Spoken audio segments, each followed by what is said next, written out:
and its programs, the following communities will receive first priority: those who continue to be denied free and open access to the broadcast media, and those who suffer oppression or exploitation based upon class, race, sex, age, creed, sexual orientation, disability, or immigrant status.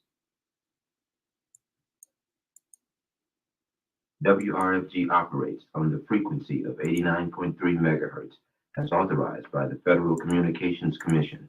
Opinions expressed on WRFG do not necessarily represent the opinions of Radio Free Georgia Broadcasting, Inc., its staff, or volunteers. This program contains language and/or information which may be strong for some listeners. Portions of this program are pre-recorded. Discretion is advised.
We love as men and women, as sisters and brothers. This love also is rooted in community and is necessary for community functioning. Love, romantic love, or whatever love, is not a selfish undertaking. And it should not be perceived as something just between you and your partner. It moves beyond that. It's going to influence more people than just you and your partner. It's going to influence the community itself.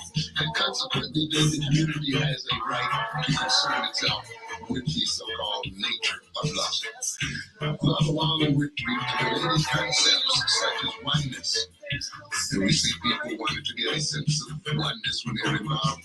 Unity, united, being together, identity, identifying, becoming one with the person you love. It becomes interesting. We talk about love in terms of blood relation, and yet the person you marry is really not your blood relation in actuality. But yet somehow that love, if it's right, comes as strong as that experiment blood.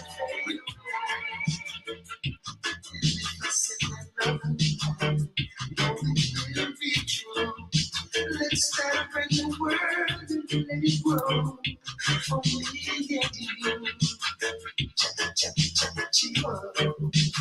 All the love we have. Never fade away. Whoa.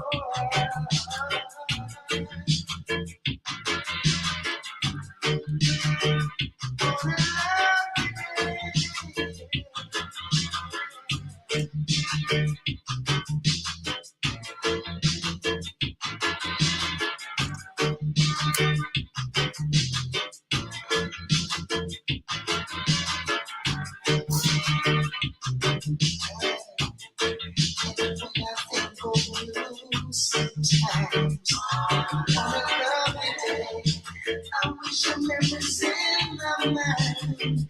Never fade away.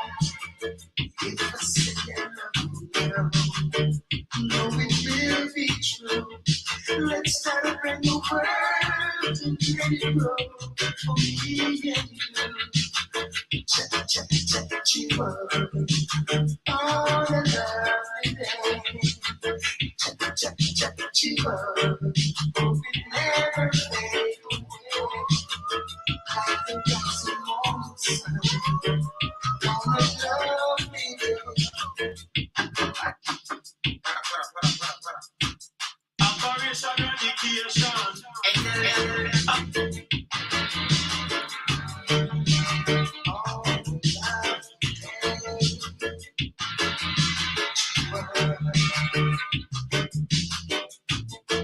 Just like the rising morning sun on a lovely day, my soul is just begun. Never fade away. There's no space for anything. Only me. I said the joy right. We're born in the great spirit. The great Ashe out of which we all emerge, Ashe. We pour to that creative spirit by whatever name we know it, whatever name you hold in your heart, in your mind, whatever name your ancestors gave, whatever name you learned as a child, whatever name you believe it to be, whatever name you believe it to be in spirit or in science, Ashe. We pour to the first human beings who came into existence on this planet, the first human beings who raised the first structures, who cooked the first meals, who taught the first children, who had the first children, the first Africans, the first people who stood upright, who walked, who figured out how to stay on this planet, who figured out how to pass that knowledge on to their children and their children's children, the mothers and fathers of civilization, Ashe.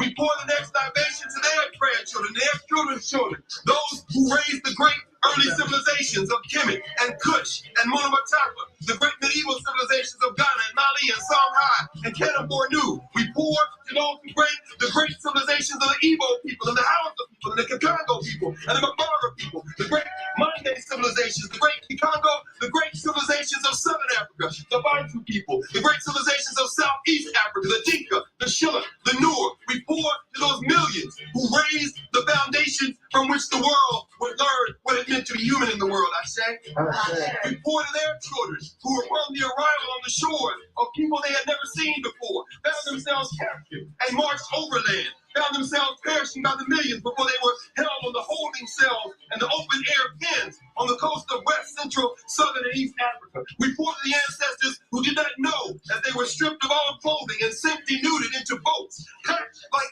animals, and strewn their bones across the floor of the Atlantic and the Indian Ocean. We pour to them who in the last moment on Africa grabbed the sand and grabbed the dirt and put it in their mouth and understood that the only thing they might have to preserve their place in that continent was their memory of that place and their ability to pass it on to their children. We pour to them, Ashe.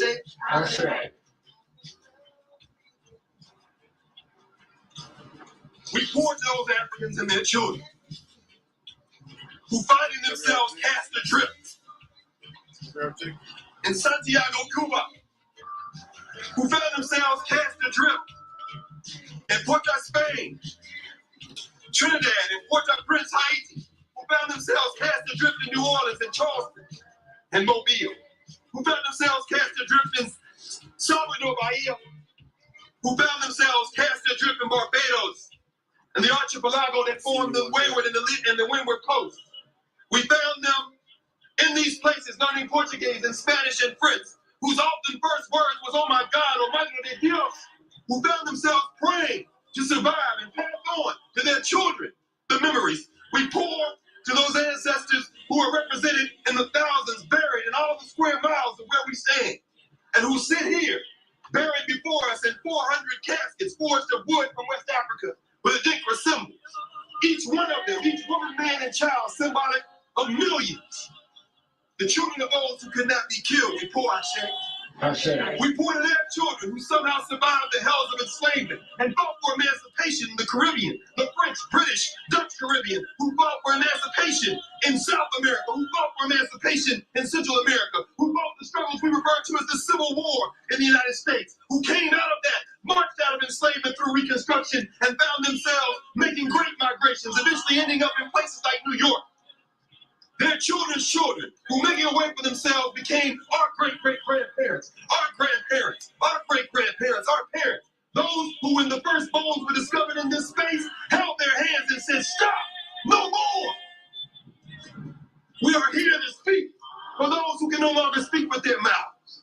We pour for those ancestors, some of whom came to Howard University in 2004 and followed these caskets all the way back to New York. The ones whose names we know and the ones whose names we don't. And at this moment, as we pour this libation, I would ask anyone who feels comfortable to say the name of someone in your bloodline who's no longer physically here, but who you know made it possible for you to be here. Go ahead, let's hear the name. Haywood Carr, Puerto Rico.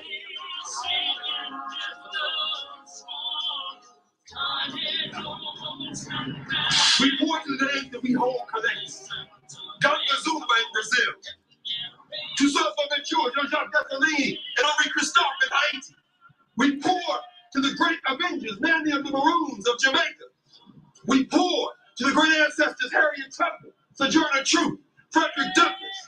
So the names that you study, who are the names of the ancestors that you have come to hold in your heart and your mind as you hope that you can do what they did for us, for your children and children's children. Let's say some of those famous names. Malcolm X, John Henry Clark, John Jackson, Jacob Carruthers. And finally, two final libations. We pour to those who make it possible for us to do what we do. We pour to these rangers who stand guardian over this sacred space. We pour to these Africans and these folks who have come from Howard University, the staff, the faculty, the administrators who brought us here today to bear witness. This is not a libation, but an affirmation, because their hearts still beat, their tongues still speak, their minds still think, and their minds wish the best for us. We pour for all of those people who surrounded us on this journey today and made it possible for us to be here. We pour this affirmation of thanks, Ashe. And finally, we pour to your children's children's children who will one day stand on this space and speak your name. Ashe.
talk with you this evening. I thought a great deal about what's happening to our children in public schools. Now, most of the time when I come over here, that's what I talk to you about, because that's really where my life is centered. But it occurred to me that I often been in this struggle, and I'm very concerned about how we're progressing in it. So I thought a lot about it, sisters and brothers, and titled what I want to share with you tonight called Black People Still Don't Get It.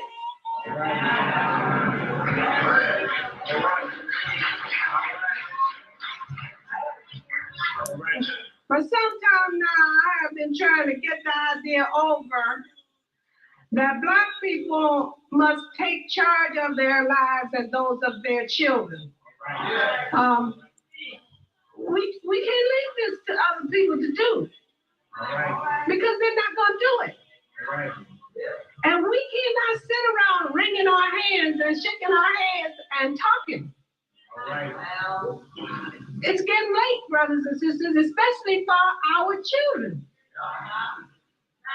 Now, when it gets to the point that the way we live is destructive and leads to our extermination, then we have to think about what has happened to our culture. And we need to take a long, serious look at our condition now. If culture is the sum total of artifacts which any group accumulates in its struggle for survival and autonomy, then it's dynamic, because it's a struggle. It's not static. It doesn't stand still and never change.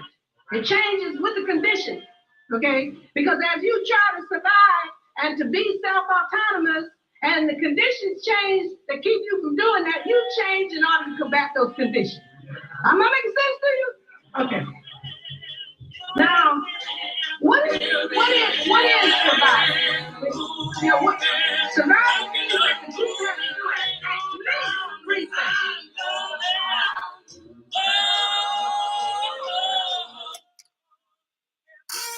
You tuned in to the Ancestral Rock on your station for progressive information and handpicked quality music. WRFG Atlanta.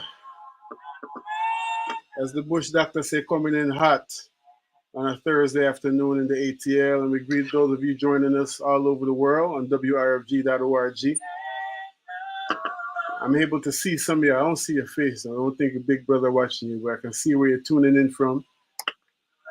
And I invite you all to join them. If you're in the car and getting back into the classroom, or you're in the classroom this time, maybe you are in a different part of the world, or in the office or home or wherever. Tune in, WRFG.org.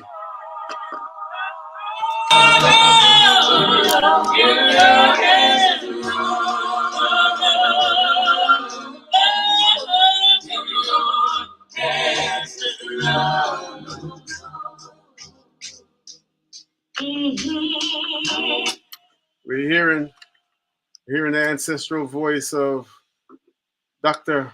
Barbara Sizemore. And I'm sure we're going to hear a little bit more from her as the program continues. Off a lecture given at the Slave Theater in Brooklyn. Black people still don't get it. And underneath, we're hearing the mighty sounds of Sweet Honey in the Rock, with our recently transitioned Mama Bernice Johnson Reagan at the lead.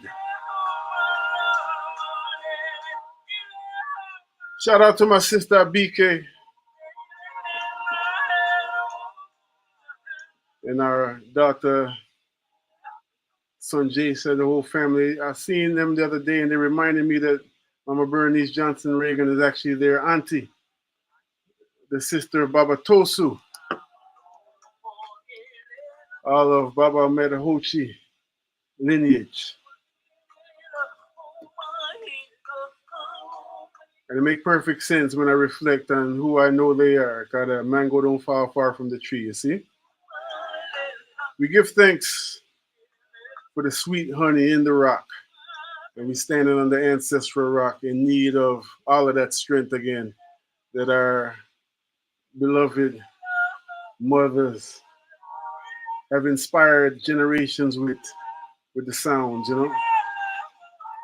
We got a very important program today, as always. We want to make sure that the time we spend together is time well spent.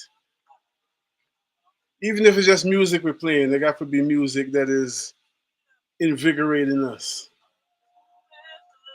As Nana Clark said, anything that is not for the course or the cause of African liberation, you could just dash that in the trash can of history, you know?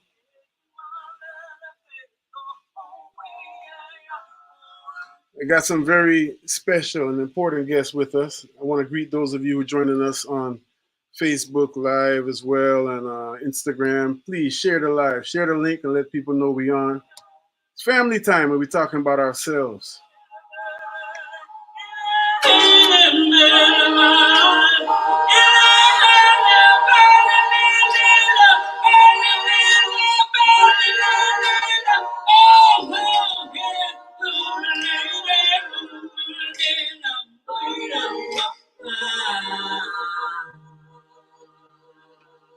Yes, indeed.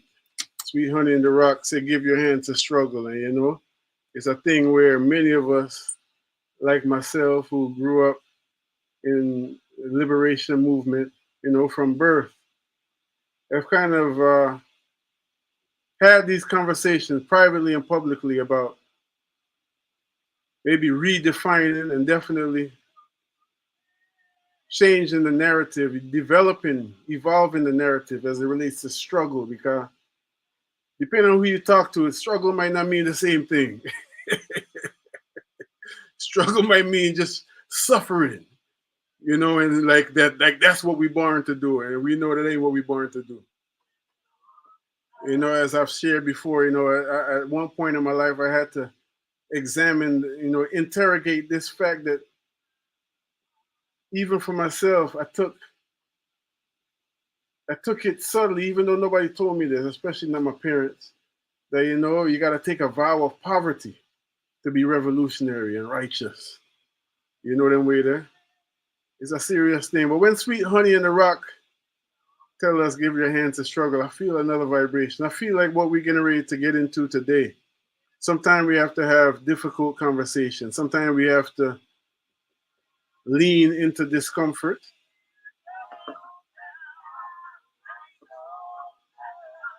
And most of the time in life, you know, you'll just see this in nature. There's creative tension. That's the struggle I, speaking for myself, embrace. We'll talk to our guests in a minute to see how they feel about it.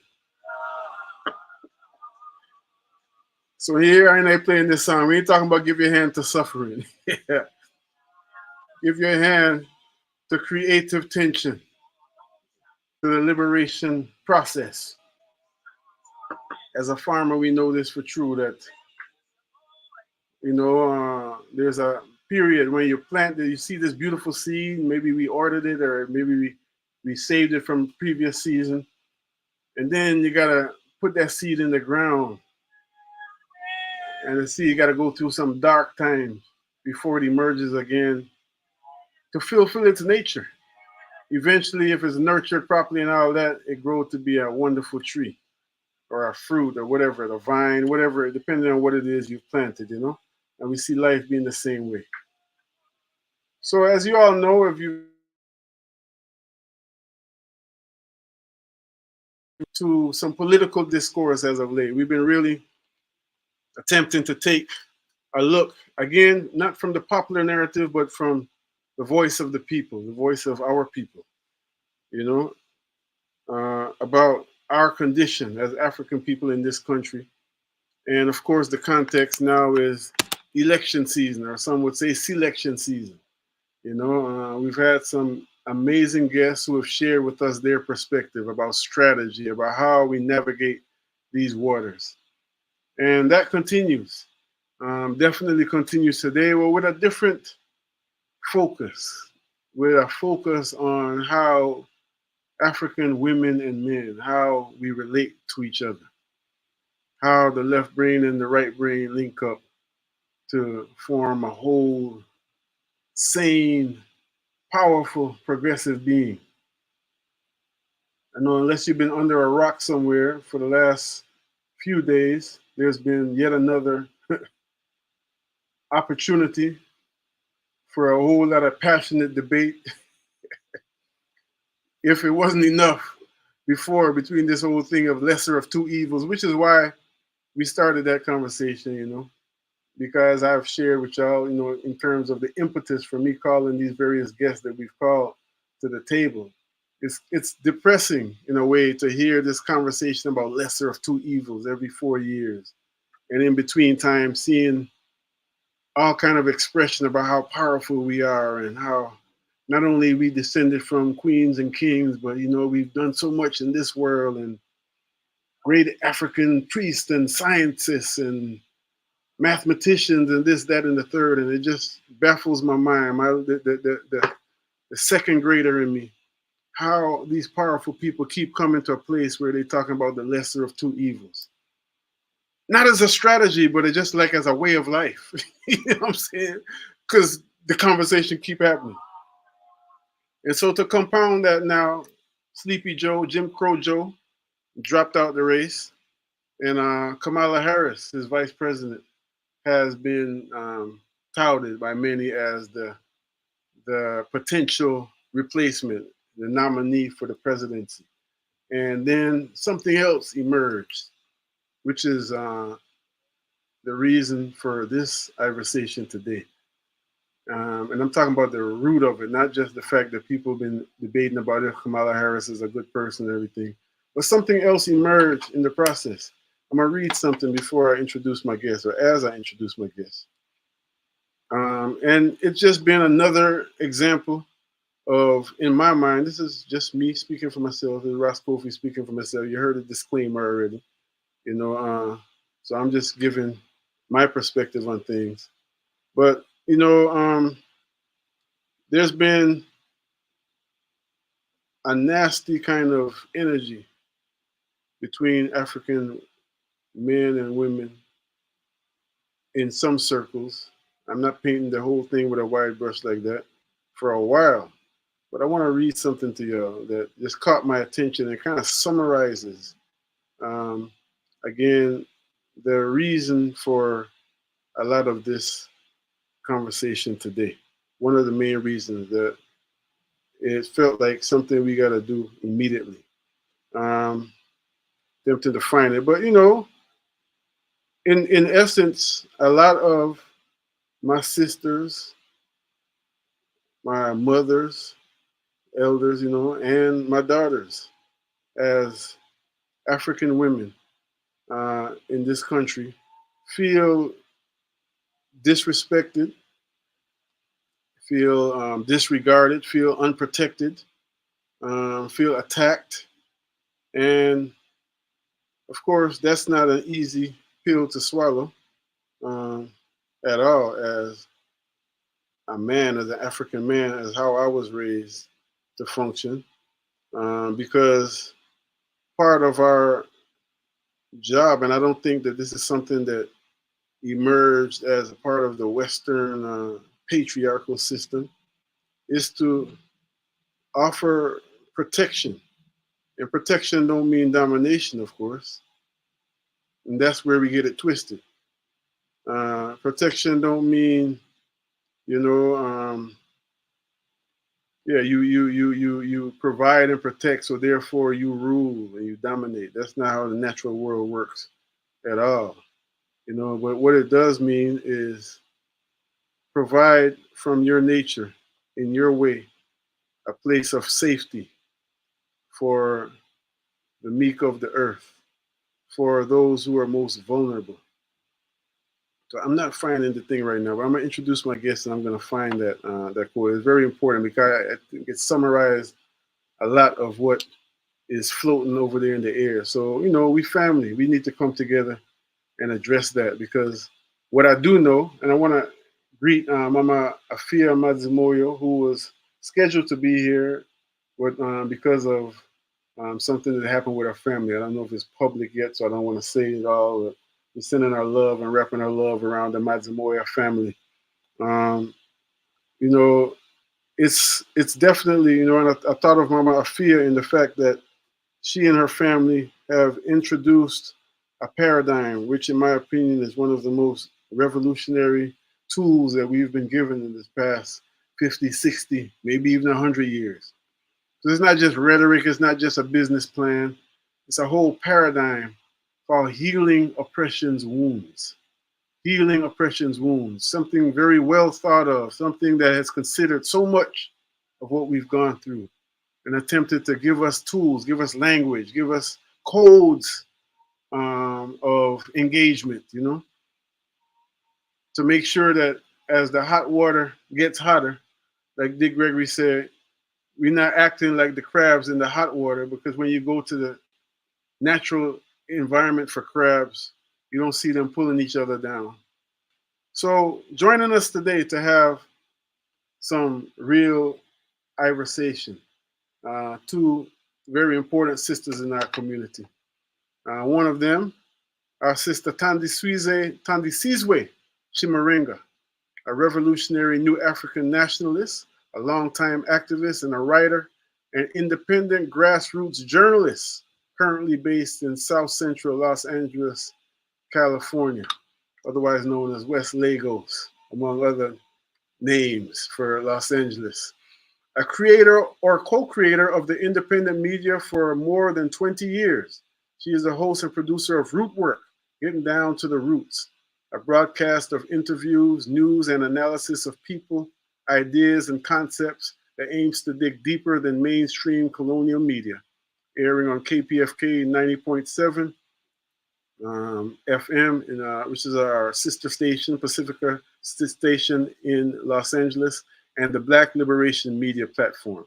Mama Tandy is also a co-founder of Black August Los Angeles and a member of the editorial committee of the Rebuild Collective.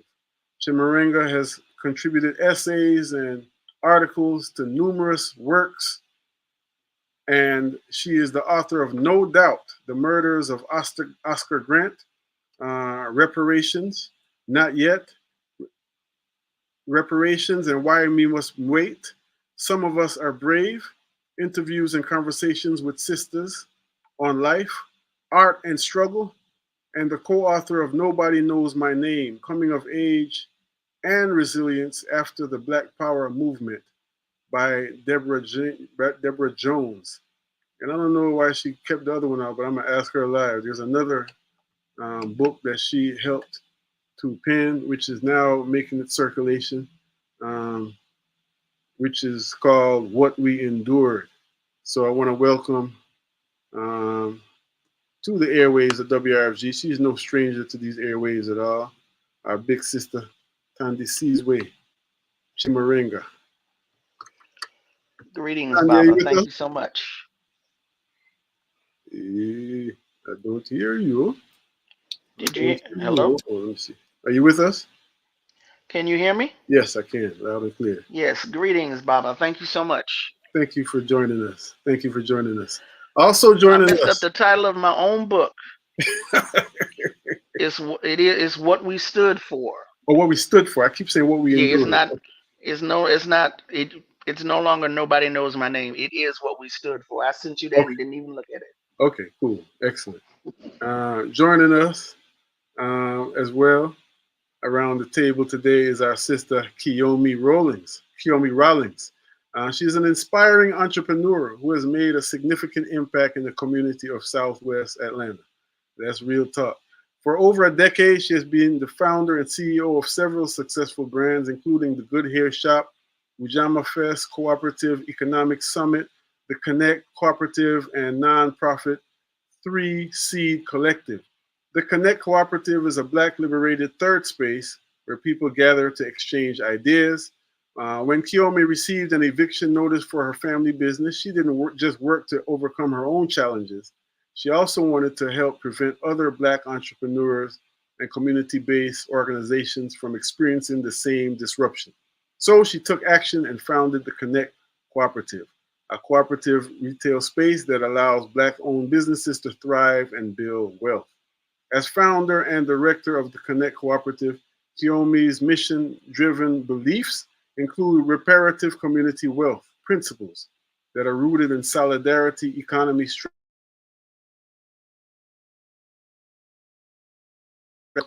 underserved Black financing cooperative, $130,000 to Black contributions in Essence, Atlanta Tribune, Atlanta Voice, Creative Loafing, Atlanta Journal and Constitution, and Blavity. She has also received numerous awards, including the John Lewis Community Impact CCC Honor, the Invest Atlanta 2018 Micro Manufacturer of the Year, City of Atlanta 2019 Input MPUT Neighborhood Champion, and the 2016-2020 to 2020 American Express Small Business Neighborhood Champion. Kiyomi is a proud mother of 3 amazing young people, Lyric, Marley, and Tosh. Her passions include reparations, fashion, her Black Liberation Garden, and collective Black art. That's our sister Kiyomi Rollins. Kiyomi, are you with us? I am. Good afternoon, everybody. Good afternoon. Yeah, I'm so glad both of y'all. Thank y'all both for joining us. And I want to say, I was just reading from their bios, but I just know, and in addition, these are some soul sisters who, as I said in my introduction, they ain't no joke. They real with theirs, and their works go before them. You know, their impact on our world is felt by this brother right here and many others in our community. So I want to thank both of y'all for taking the time to be with us this afternoon. Tandy, I'm gonna start with you. There was something I was looking for, but in essence, what it was saying, it was a comment on a social media page by a sister, a Black woman. I'm assuming it was, honestly. I don't know the person, but it seemed like she was just by her profile. That she was asking, well, what's all this Kamala dragging about? And it's so disheartening, she said, as a Black woman, to see the dragging of Kamala Harris by Black men.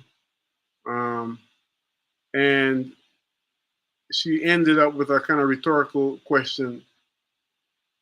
Do you wonder why she now has a black, or she now has a white man? I don't want to misquote the sister, but in essence, that's what you're saying. Can you see why she got a white man? She certainly had black women, black men before. So when you hear that question, I mean, of course, that's nuanced, it's layered, and everything. How would you start that this conversation when you hear that type of expression? How do you feel about that? Well, I don't. Okay, I don't even know where to start. How do we? The whole Kamala thing is a whole nother subject matter and discussion, I think. Mm-hmm. However, it is true that some of the worst slurs, disparaging remarks, hatred of Black women Mm-hmm.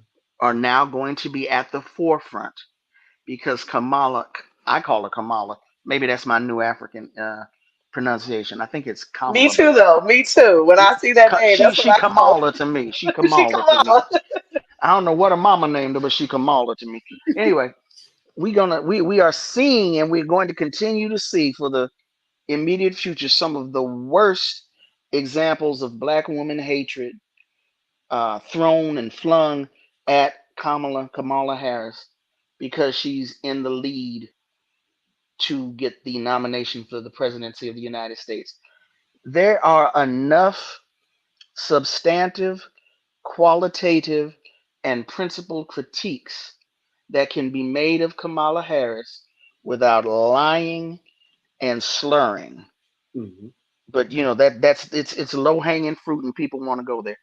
So because of that, I can understand the connection with the tensions between Black men and black women. I understand it, but it's a whole separate category. So that would be my initial response to that. I agree. I agree. And I want to bring Sister Kiyomi in to respond to the same thing, and then kind of give you my thoughts on why, even though I do agree it's completely separate, why I started with that. Sister Kiyomi? Hmm. Absolutely. I think, just as the sister said, I don't see many responses that could literally relate to some of the problematic concerns that we have with Kamala, right? And then to see the level of language that oftentimes seems like it is centered by Black men. I also want to, give uh, also share that in my algorithms, I don't have many exchanges with white people. So in the world of the interwebs, most of my interactions will be with Black people, and so I don't want to make that sweeping brush. But I will say I just challenge brothers that do have such very strong opinions and statements and things to think about their own daughters, who are probably in lots of positions in new spaces, career-wise, that are hearing these words. And so I think the part that makes me react or react, and you see me just kind of physically jump, is there's not a conversation around the politics, some things that she's done, that definitely is concerning, that definitely is problematic. But to see the responses go directly to her being a Black woman, and then seeing other Black men kind of co-signing, I think I long for the time that we had conversations where we just didn't really talk about public stuff in public. Mm. And so where is that space to be able to maybe we have these opinions and these thoughts? But I think also if it's a political conversation, I love when I see people referencing the politics of it all Mm. and not just the gender. And Mm. so it's super challenging, and to see that how quickly it's escalated, and to know that this is a super very long season. And if she gets into office, I can't even imagine what the next 4 years are going to look like. But I just really just challenge Black men just to think of the daughters that they are raising, to be probably the first in many spaces. Our Black daughters are always, typically in this very high achieving spaces, in spaces that they have names like the names of the two Black women, on this call. Mm. And just think of all the things that collectively that we kind of have to battle with. And if it's a political conversation, as the sister said, it's a political conversation. We don't have to necessarily lean on the very quick and easy part of it's associated to her being a Black woman, as well as what you may personally have experienced with Black women, whatever your lived experiences is that you're projecting on the politics. So I think that part is super layered. But if we're Yes. going to have a conversation, let's have the conversation, and really get down to where is this hurt and trauma coming from attached to this Black woman when we're having this conversation around politics. Indeed. Something that came to me as I was heading to the station, getting ready for the show, and continuing to prepare for the show, is just addressing what both of y'all just said. It seems like in order to even get to the meat of the matter, in terms of the politics of the day, we got to first address some of the more older politics of the day, which has really caused a lot of oppression. The politics of patriarchy, the politics of racism. You know what I'm saying? And that's where, to me, that's where the overlap, and even bringing Kamala Harris in, or Kamala into this conversation, because we got a whole lot to talk about that really Kamala ain't got nothing to do with. But for me, when I saw this, I'm saying, like, as they say, adversity shows character. And when you're back against the wall, you really, like they say, anger and many other things are a truth, just like alcohol is a truth serum, right? And so we're seeing this rabid kind of expression and this back and forth where, again, it could be about Venus and Serena. Kiyomi, you made a post the other day that I'm going to actually elaborate on in a minute. I'm not sure Sister Tandy saw it, or even if y'all know each other, y'all should definitely know each other. But talking about, you listed a bunch of black women that society did not trust in the offset, and in retrospect, it's like it would have been wise in some ways to trust them. So I'm just saying, like, and that's why, just in a nutshell, that's why to me, I wanted to start with that, because it's a hard topic, but not just as clickbait. It's really more to do with the fact that there is an underlying aggravation that keeps getting, there's an underlying sore that keeps getting aggravated every chance. I only say we get, because even though some people may argue that many of us are addicted to drama, but every chance the machine, every chance our enemy gets, you know what I'm saying? It's just a well-oiled machine. You just got to drop something in there. It could have been about Puffy and the sister that he brutalized on for all the world to see. It could be about anything. It's just one thing after another. I just see these debates is something that feels like enmity between there and watch that, because it's going to keep on happening. Just like the whole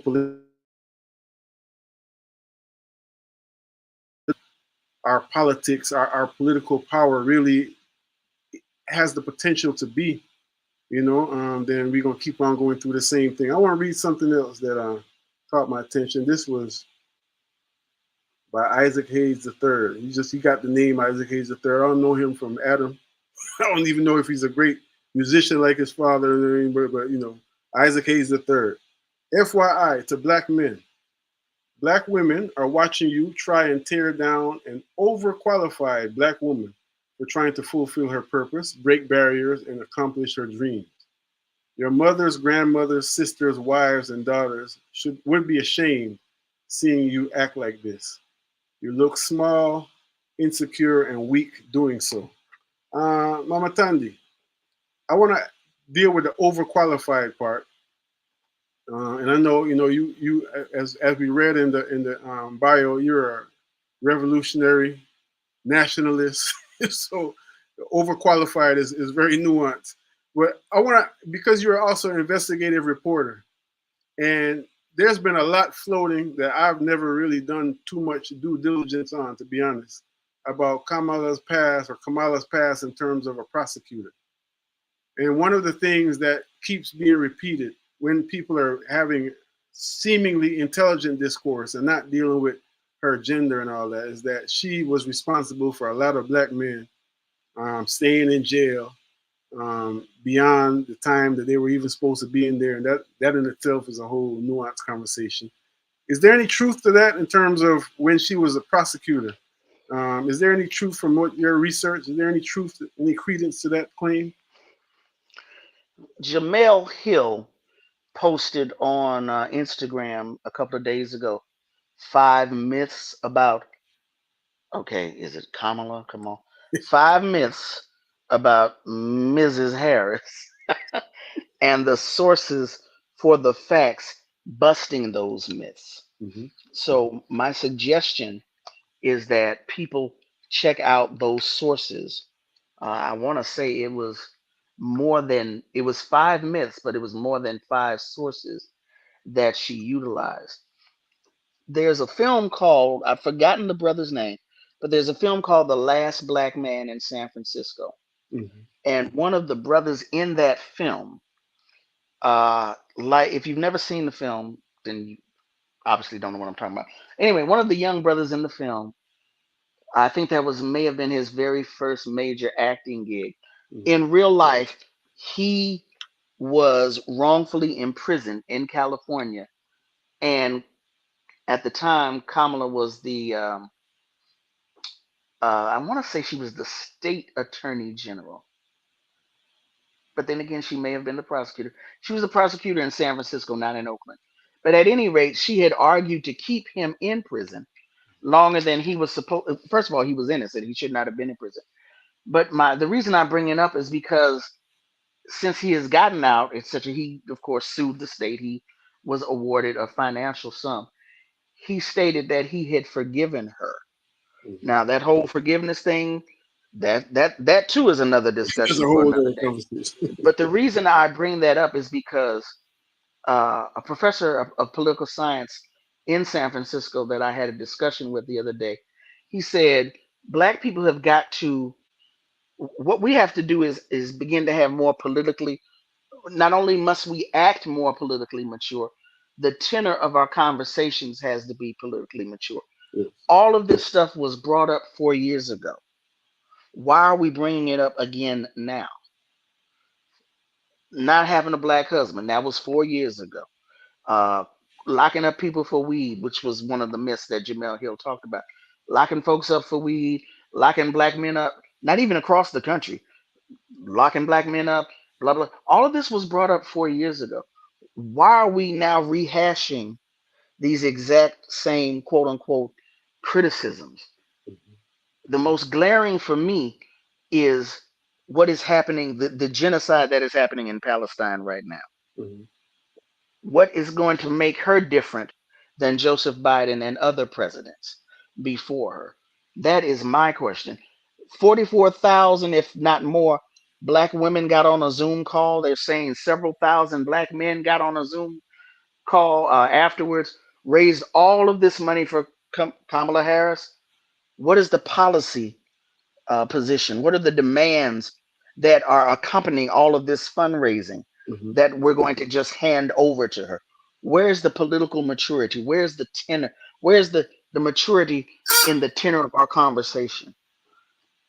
We continuously, and I understand it, I get it, black faces in high places, but the political maturity demands that, well, no, you cute, yeah, you AKA, you flip your hair or whatever, you went to Howard, HU, what else you got for me? You got to have something else for me. Mm-hmm. You mean you ain't got nothing else for me? And I'm supposed to vote for you because why? So that's a roundabout answer. Mm-hmm. That's not exactly what you asked me. No, I appreciate Jamel it. Hill on Instagram lists the sources that debunked what she says are some of the five main myths regarding Kamala Harris. And so when you call me an investigative reporter, I wince. I'm not that much of an investigative reporter. I don't have the resources these other investigators have. I do what I can. You do it Folk well. help me out, feed me info. I Right. am definitely a journalist. I wouldn't say an investigative journalist. So I don't want to be accused of claiming a title that I have not earned. Okay, no, that was me. That was me for everyone. Mama Tandy didn't call herself that. Ras Kofi called herself that. I'm just saying you function as a great voice of reminder throughout, in hot times and cool times of the necessity of being responsible of what we share, especially in this social media age. You know what I mean? And you're a journalist, so that's what I meant by that, and I stand corrected in terms of the official title I just gave you, Sister Love. Like you ain't already got a full plate of food Thank you. to grapple with. One of the things that I heard, and I want to get off of this Kamala thing, is in terms of you know the pandering, and you kind of hinted towards that, even though you didn't call it pandering. The AKA, I remember, I'll be truthful, I drag all of them, non-partially, without any, I kind of then held back a little bit in dragging her because she's a black woman, to be honest with you. I drag all of the people that represent the empire. Obama clowned him real well, Slick Willie, all of them. So, but the pandering, I remember one time posting this thing, it was like a Twitter post or something where she was like Ramadan Mubarak to all Muslims while she was eating some pork chop. And I don't know if this was AI, Photoshop. It seemed to be genuine because it was on her Twitter page, but just the whole pandering piece is something that, again, outside of the sexism and everything that I've seen. But I want to ask you something before we go any further, Mama Tandy, because this is really getting to the root of it, like the name of your podcast. Define for us. We hear the word a lot, and I don't want to assume everyone knows what it means or has the same definition. What does patriarchy mean? Define patriarchy for us, please. Patriarchy means a rule of the fathers. And so, what we have come to know as patriarchy is a set of power relationships, a set of beliefs, a set of behaviors that favor men over all, not just over women, not just over children, but over other men because they are simply men or simply males. In other words, because you are a male, you are supposed to be in charge. Mm. You are supposed to be the head. You are entitled to these things. And if you do not have them, something is wrong. You're supposed to be in charge. You're supposed to be running things. You are supposed to be recognized as more intelligent, as the head of something, simply because you are a male, not because you're competent, not because you deserve it, but only because you are a male. Mm. Because God created Adam first, Mm, mm, mm, and God speaks to men, to the man, and because we are made in quote unquote his image, mm, you as the natural extension of Adam, of God, are supposed to be running everything. mm, And if you do not are not in control of everything, something is wrong. Not that the system that has told you this is wrong, but there's something going on. There's something out of whack, and you need to figure out what that is. So if you're not being respected by someone considered to be inferior, unequal to you, a minor, as women and children are, mm, then you got to get them in check. mm, mm, mm. So an inherent superiority. So Inherently. help me distinguish between that and having a patriarch. Like for instance, my father in my family now would be, I hate that word, but would be considered he's the eldest person in the family. He's Right, the 99 years eldest young. man. Yes, sir. I mean, he's the eldest person, period. Not even just the eldest man, but just the eldest family The member on both eldest sides. person. Right. You know, so help me distinguish between that, because I and I'm saying this for asking this for the sake of the listeners. I often have that conversation, especially with people who you're like, well, it was such and such was a patriarch of this and that and that, and what's the difference between that and patriarchy? So, like Hmm. someone was the head of their family, so to speak, as the elder, not because of their gender or whatever. So help me distinguish between. Right. There's what we utilize in our conversations in popular discourse, and then there's how it actually plays out amongst certain societies. So absolutely, Baba Auc would absolutely be the patriarch of the family. But if somebody does not recognize him as being in charge or the head of the family, what are the consequences that they suffer? Mhm. Are there consequences that are suffered? Has something been, and when I say don't recognize him, is that I'm not talking about, just gutter disrespect, you know what I'm Mhm. saying, like we might see in the streets. Mhm. It's a power. Patriarchy is a system of power, Mhm. just like imperialism is a system of power. Mhm. Capitalism is an economic system, but it also deals with power relationships. Mhm. So at the age of 99, first of all, just based on age alone, we're not even going to get into your Baba's political history. Right. Just based on age alone, he should be acknowledged as probably the wisest person in the family. Mhm. Now, if you want to fold in all of the history and the work that he and Mama Chaiko have done, there's no one in the family who can compare to him. But does that mean he should be the head of the family simply because he is a male? Or is it based upon all that he has done, all that he came here to earth to do and did do? Mhm. What is it based upon? Those are the questions. We're tuned into WRFG Atlanta. Is the top of the hour, and we're talking about ourselves. We're having some family talk. We're joined by our beloved Tandy Sizwe Chimaringa. And, you know, we're in another stage of the Chimaringa, the revolution. It ain't over yet. As well as our beloved Kiyomi Rawlings. And we're just talking about ourselves. I want to take a very short break and come forward. When we come forward on the other side of the break, I want to get into a little bit of story time. You know, Kiyomi has a hard stop. Mama Tandy, I don't know you. I pray you're going to be with us for the rest of the program. But I want to just kind of ask you to get into a little bit of the impetus for your book with Deborah Jones, because in my mind, that illustrates in real time a lot of the problematic issues that we're dealing with in terms of Black leadership in this country, you know, and that has also become a source of debate, a source of back and forth, not as much gender related as just, you know, like the Hoteps versus the real Africans and all this kind of foolishness that we see on the internet. This is WRFG Atlanta. Stay tuned to yourself.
Billy Paul on the case.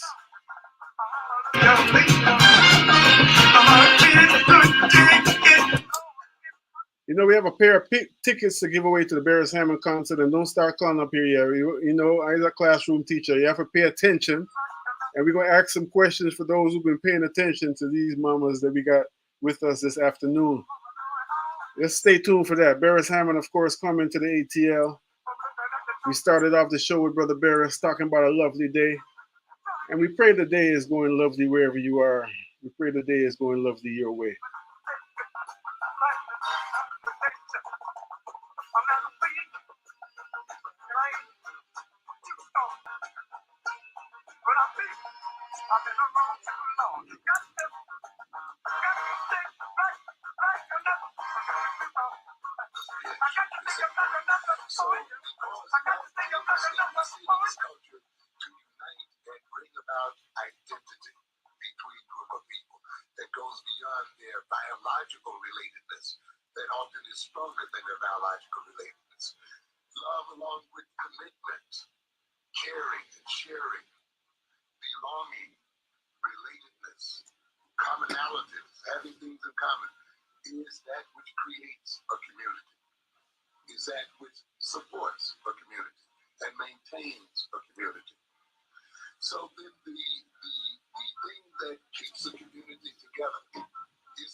Dr. Amos Wilson, author of many books, including The Blueprint for Black Power in these election and political streets. That's recommended reading. You know, I can't give a call to action based on the FCC and everything. It's definitely something that is maybe worth checking out.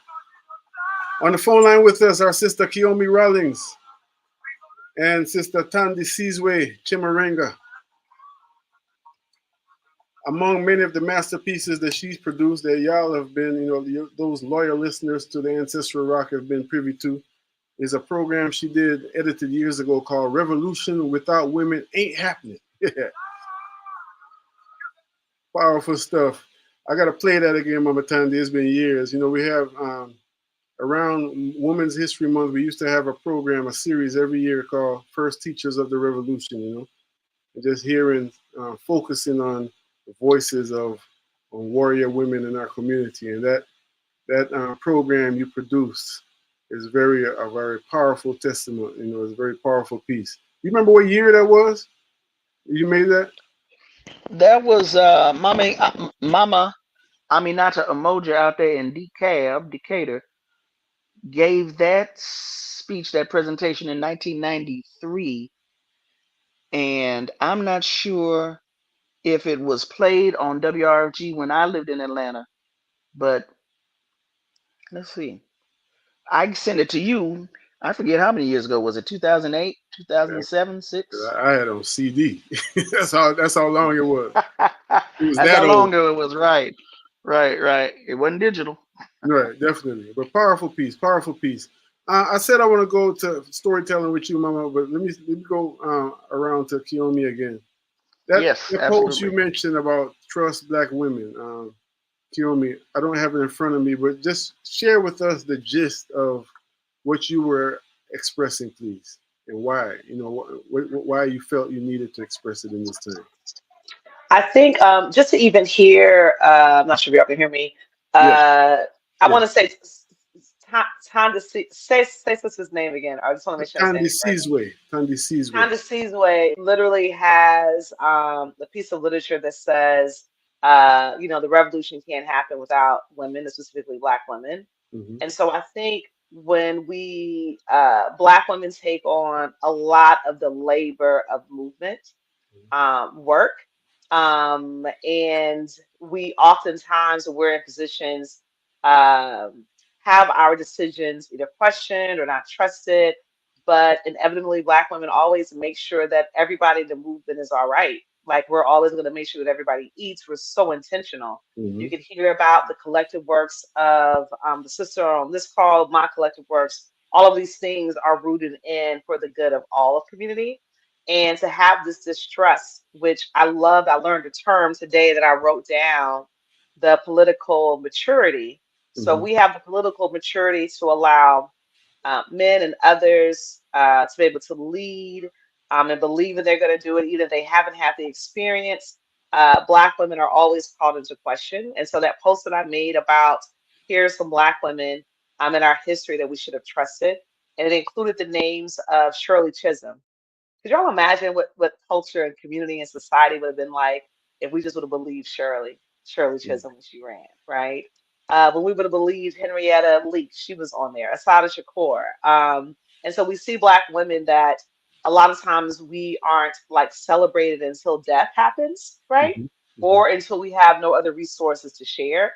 Mm-hmm. But this question around not trusting us is something that is so challenging to me, because when you look at other societies and cultures where there are spaces where women lead, Mm-hmm. where that would be a matriarchy, I guess, right? Absolutely. You see inevitably that there's a little bit of balance that is there, right?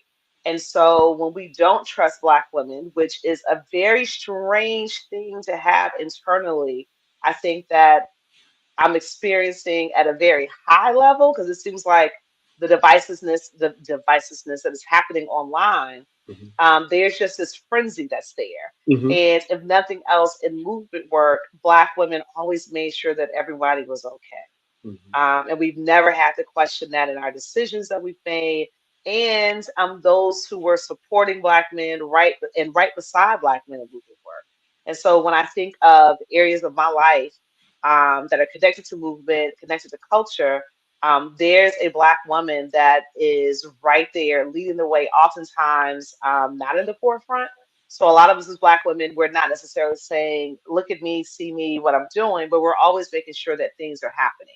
Yeah. And then the trusting part comes from, I can think of the political lens here locally in Atlanta.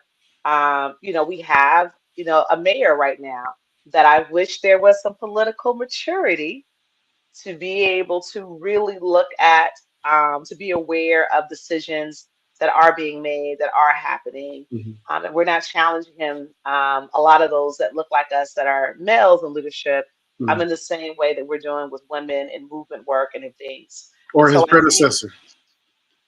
say it again. They said, or how we challenge his predecessor. Absolutely, absolutely, absolutely. And so I think when we look at those women that I put in that list, it's always after 20, 30, 40 years later when that documentary comes out, when we're able to look at the decisions that were made or the things that happened because of Black women, right? That then it's just like, oh yeah, like we should have trusted them. And so I always think of how are we navigating in this world, in this society without Black women, and it just can't happen. And so I think when we look at just how we've gotten to the space of just not agreeing about everything, we don't gotta agree about everything. We don't. But there should always be just this common, I think, love and respect and honor. We don't have to come from the same space. We don't have to eat the same food. We don't have to have the same religion. We don't have to have the same gender. But there was a thing what I love growing up in the 70s. If you was Black, we love everybody. Black and be Black, Black, Black, right? And so I think it hurts, but also we have to continue having the conversations to get to the root of where the pain is. Mhm. Because what I recognize is it's just pain. You can Pain. hear the pain. Yeah, you just hear the pain. You can hear the trauma. It makes me think about, as women, we continue our circles of friendship. So through our many rites of passage programs, through us going to the salon, through us making time and holding space for women, there's this gradual process that we have, that we hold space for each other. And I don't know if those conversations are happening with Black men, right? Because I'm not in those circles. But it would challenge me to think of what happens when those conversations don't happen in safe spaces. And also, love is accountability. Mhm. So where is the space that we are all having? I know as Black women, we could talk to one another and check each other in love. Where does it happen for Black men as these conversations are happening? Because it makes me think about, if there's such a frenzy of this feedback, very negative feedback for Kamala, very live and in public, it does make me have concerns for what's happening for Black women at home, what's happening for Black women and our daughters. It makes me have serious reservations as to what does it really look like behind closed doors, and where's the community accountability that only Black men can hold for each other, right? So only Black men can say some things to other Black men that are going to register because it's coming from that kind of same space. Mhm. And so it challenges me, but I'm always going to say you got to trust Black women. I think in the political sphere, for me, reproductive rights are at stake right now for me, right? I try, and I know what you said about the FCC, what we can say and what we cannot say, but I'm just going to say I'm super concerned about some of those reproductive rights. Mhm. And that puts me in the space of where I felt like I should say something kind of politically. Mhm. Because at this point, I just try and uh, stay behind the scenes to do the work that I know I'm going to have to do regardless who wins in November. The sister and I on the same phone call, we're still going to be doing the same work, Mhm. regardless of who's in office. But I think also just honoring the fact that Black women, we come into these spaces taking the heat for a lot of stuff. And it seems to me it's almost like we're in this unnatural order now, that to be in such opposition with Black men on top of dealing with like white supremacy, patriarchy, and all these things is just never something that I thought I'd be experiencing. because I've just never experienced it at this level. All the Black male podcasts, I need y'all to circle up on that and decide, why is it necessary for you all to publicly display that type of pain and not see a therapist, right? I say that and you see how my face is. Like, if we're having these conversations in this open forum, let's take the next step and get some therapy and get some healing. Right. I mean, there's a lot. You said a lot there. I would say definitely those conversations are happening in circles I'm in, and they're not happening enough in terms amongst Black men. I think it's just in the nature of women. And I want to put something out there. I want to ask y'all something. I want to throw a proverb out there, just in terms of getting to the root, because this whole thing of patriarchy,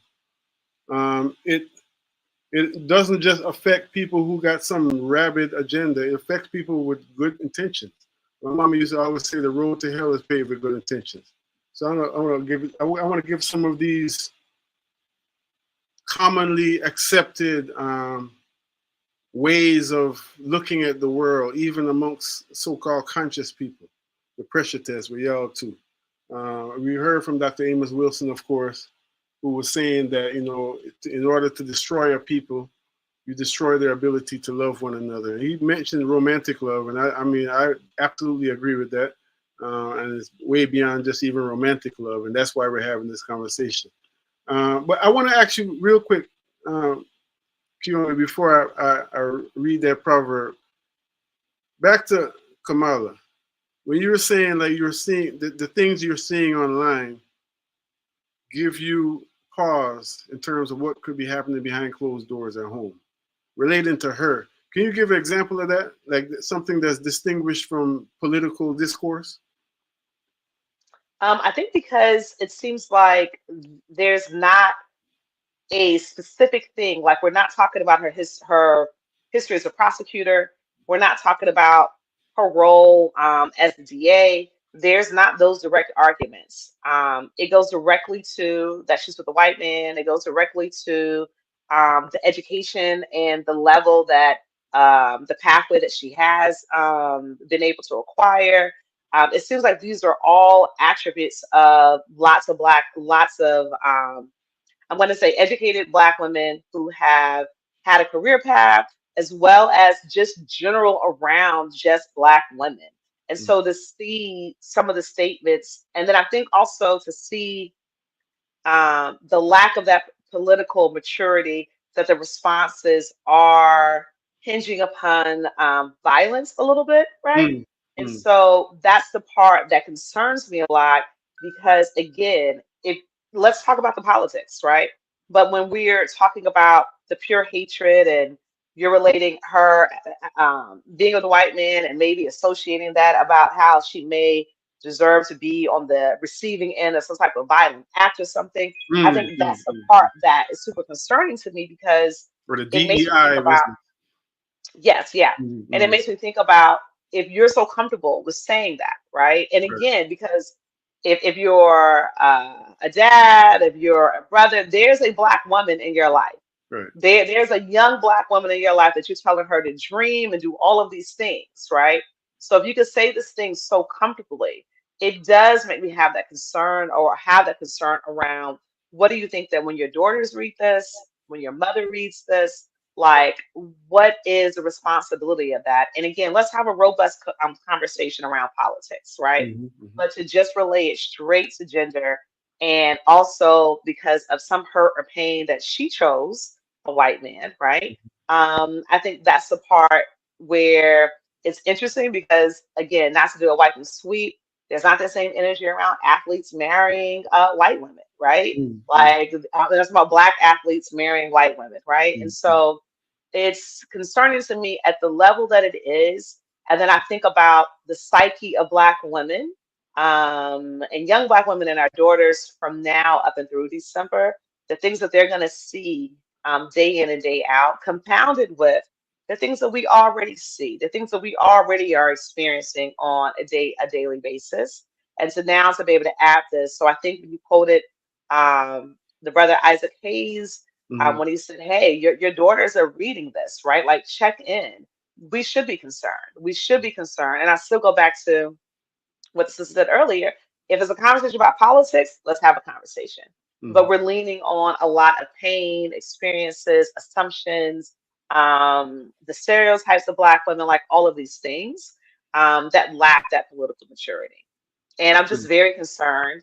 And if you do have Black women in your life, Black babies in your life, Kofi, what I always love about you and all those beautiful babies, and I know they're not babies, they're grown women, right? But those babies is just that love. There are going to be a lot of Black women already currently that already are seeking that safety net and that safe space. But going forward, we're definitely going to need that. We're Absolutely. definitely going to need I ask that, not even just as a journalist and objectively and everything. I'm just really honestly curious because I don't see those types of comments. So I just be like, again, it might be short sighted of me, but I just know how to. I know I was raised by mothers. I'm born into a circle of mothers. The EME, the ones who hold up they love me and they check me too because they love me and they protect me. So I just don't be seeing that type of. I'm grateful to say that, but I'm also might be living in a bubble, so to speak. You know what I mean? So it's like because what I was gonna say, I've just started practicing just sharing the critique of women about Kamala. It ain't me saying it. You know what I mean? This is a woman said, and not just any woman. Because there's a lot of that, as Mama Tandy said earlier. There's a lot enough to go around in terms of critique that we ain't got to get into the dirty business of it. So I know you got to go soon. I want to ask you this. You mentioned protection a couple times and safe space. Here is something that is often repeated and something, to be honest, that I can resonate with. This is from the Cherokee people. This is a tribute to the Cherokee people. It says, a woman's highest calling is to lead a man to his soul so as to unite him with source. Her lowest calling is to separating man from his soul and leaving aimlessly wandering. A man's highest calling is to protect woman, so she is free to walk the earth unharmed. Man's lowest calling is to ambush and force his way into the life of a woman. Mama Tandy, straight up, when you hear that, how you feel about that? Is there some BS? Does that resonate with you anywhere in between? it. I thought you were talking to Kiyomi, not me. I had to get switched to me real quick. Because you ain't been. I'm tempted to be a good radio host and keep the conversation balanced. Well, but the sister has to leave, so I would defer to her. Oh no, yeah, before she leaves, I want us to get to you because I want her to hear part of the story. I love making connections, and y'all are two powerhouses that need to know each other. So, yeah, I'm gonna ask you first, just You gonna ask? All right. So just being keeping it 100, keeping it a buck. absolutely. I'm wary of those types of proverbs, pithy sayings, memes, what have you, Mm-hmm. that talk about a woman's calling in regards to a man, because it reminds me of the help meet Mm, that's talked about in the Bible. mm. So I'm always very aware. I'm like, oh, here we go. So So are you are um, you are you wary, equally wary about the man's calling as it relates to women in that same proverb? Or does that hit I different? think that along the lines of trust women, that men should pay more attention to what women are saying and why we're saying it. But in terms of the calling, I don't know if that is, I don't know if it's a calling. Mm.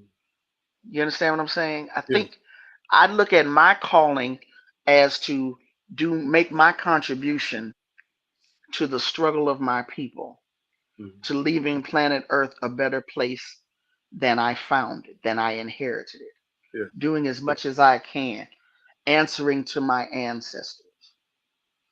I would say that, and how I carry out that calling would be through media and through working with local community organizations.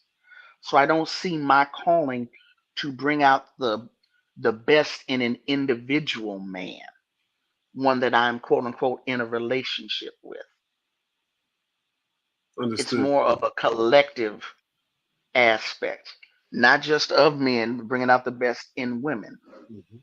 So conversely, I don't know if that's, I mean, that might be an individual man's calling, Mhm. but I'm looking more from the collective standpoint of it. That's how I look at it.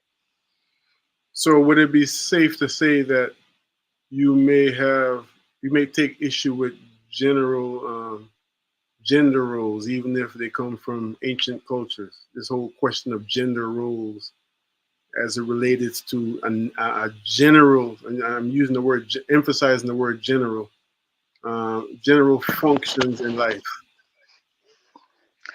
Well, that's another show for another day, bro. Well, We and I'm not can't even get being into it all today. right, right. And I'm not even being facetious, even though Well, okay, I can be a well, knucklehead. see again, I mean, there's ancient and there's what we're dealing with today. So Right, when you say a gender role, what is a gender role? Women should only deal with children. Well, women are the only ones that's going to give birth to children anyway. right, And I know that there are those who don't identify as women, gender nonconforming. I'm keeping it binary for now. right, There's no need to come up with a role for me or a law for me, right, since I'm the only one that can give birth anyway. Laws are made to control right. something that is out of control. So, for instance, let me give you an example. In many places I've been in Africa, and this is something, I'm not one to pander to anybody, and I'm not pandering to y'all because y'all Hmm. two sisters and none of that. Because I'll be having you cussing at your phone before the night is out, too. I can guarantee you. You know what I'm saying? But like, women, generally speaking, run the farm. Women are known to be Hmm. better farmers than men. There's a proverb, again, this might be one of those overly generalized. When a woman is hungry, she said, roast something so that the children may eat. That's what Kiyomi was. That's what I heard. What Kiyomi was talking about, women's role in the movement. So Hmm. if it's a sign, then that's what women's supposed to do, and a man is saying that's what y'all are relegated to. That's something different. What the That's a women do, problem. back to the farm though, is they run the farm and they tell the men who under the big boba tree, smoking their pipe. Probably another conversation for another day. Move this, do this heavy lifting, and get out the way. Because we are the architects. We got the blueprint in our mind and all that kind of stuff. So that's just where I was coming from with it in terms of even asking the Hmm. question. Even I'm not married to any way of looking at it, but I wouldn't even raise something that's just trivial in my mind. It's just something I think because again, think about the road to hell leading to good intentions. Many times, even my daughters check me, like Baba, you need to look at that, and I think that's kind of misogynist, or that's when they've never said misogynist, but sexist for sure.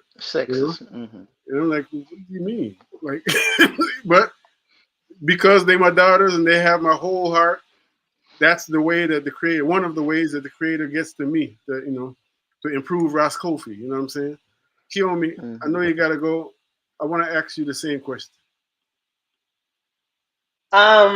I think there just has to be a willingness. Like I think in any relationship, um, there's almost like what are your rules of engagement, Mm-hmm. right? And so what one person, two people coming into that space, what is important to them, what are their ways that they're going to interact with each other. I think the first thing is there a willingness? Is there honesty? The fact that you said that when your babies come to you and they challenge you on something that may potentially be sexist, and you said that is the creator's way of kind of giving you that nudge. So to me, what I take that is that there's a willingness for you to hear. So I think in anybody's couple or union, it is what do you agree are your rules of engagement? What is your love language? Did you come from love? Do you love coming from a space of trauma, right? And so I think the most big thing is communication and whatever the rules of engagement are to be able to stand by that. Also have your rules of disengagement. What does that look like? Let's have that conversation while we're still in love. What does it look like potentially when we might not be in love, right? And what does that look like? Very important. And I think everybody has their natural balance in order. I did my African ancestry DNA, and it says that the matriarchal line comes from Sierra Leone. The women is from Sierra Leone. It said bossy, made political decisions, right? Did the pointing, you go do this, you go do this, right? And so it is finding that partner who aligns with that. And I think also be okay with what seasons for relationships look like. I was just at a birthday party with some 80-year-olds last week, and I looked in this room, beautiful women, drop dead gorgeous, beautiful women between 80s and 90s. And I looked in this group of women and started asking them, were you married? You know, did your husband, pass away? Are you a widow? And there's a group of women, and not even women, but even men, because there was a couple of brothers that just made the decision. In this season of their life, they enjoying themselves. And in that moment, I just started really thinking about what was even my concept in terms of marriage. What does it look like in a room of people that look totally happy, totally fulfilled, living these big, full lives? So I think it's just a matter of what does it mean for you? And then before you even enter the union or the agreement, what is the necessary work that is necessary for yourself before you enter into this union, right? And so I think that's one part that we kind of keep missing, that step. What is that individual step that is necessary? And you get to define what is important for you, and what's important for your partner. And then just my favorite Nikki Giovanni quote is Black love is Black wealth. And so even with everything that's happening in the world, the challenges that Black folks have, I still optimistically believe that Black love is Black wealth. And that's one of my favorite Nikki Giovanni quotes. That could be with the partners, it could be with community, just Black love. If we don't have that Black love, there is no Black wealth. Absolutely, I agree. Yeah, and one of the reasons that I brought that up is because the focus is not on romance today. I'm really in favor of even the romance for the Romans, but it's more to do with just our general thing. We're getting ready to talk with Mama Tandy about a situation that too common and too much not just undetected, but under analyzed and acknowledged in liberation spaces, and spaces that are supposed to be at the vanguard of freeing our people from oppression. I remember one time Avashak and I years ago had a program about domestic violence in the so-called conscious community. This was a show in the 90s, and Baba Bilal Sunni Ali was on the show, and he mentioned, he was once at a convention somewhere, and all he said was there was a motion raised to make a strong statement against sexist oppression, and the motion failed almost unanimously. And if I told you who was in the room, you would faint. That's how he put it.